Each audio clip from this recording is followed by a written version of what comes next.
অতি সুন্দর রাজ্য, মা ত্রিপুরেশ্বরীর আশীর্বাদ দীর্ঘকাল থেকে এখানে জনসাধারণের উপরে বর্ষিত।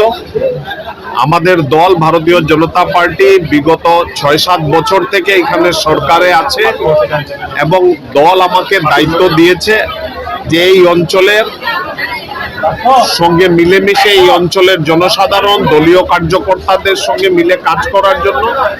আমি প্রাথমিকভাবে দলের সর্বস্তরের কার্যকর্তা, বিশেষ করে ত্রিপুরার আমার ভাইদের, আমার বোনদেরকে আমি ধন্যবাদ জানাই যে তারা আমাকে আদর আপ্যায়ন করেছেন এবং তারা হয়তো মন থেকে চেয়েছেন বলে আজকে জেপি নাড্ডাজি, বিএল সন্তোষজি এবং নরেন্দ্র মোদীজির মতন ভারতীয় জনতা পার্টির নেতৃত্ব আমাকে ত্রিপুরা সুন্দরীর পাদদেশে পাঠিয়েছেন।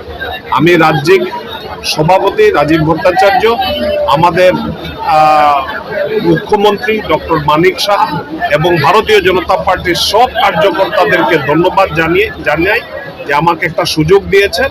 আমরা সবাই মিলে ত্রিপুরাকে ভারতবর্ষের অন্যতম সুন্দর রাজ্য করতে আমরা সক্ষম হব, এটা আমি আশা করি।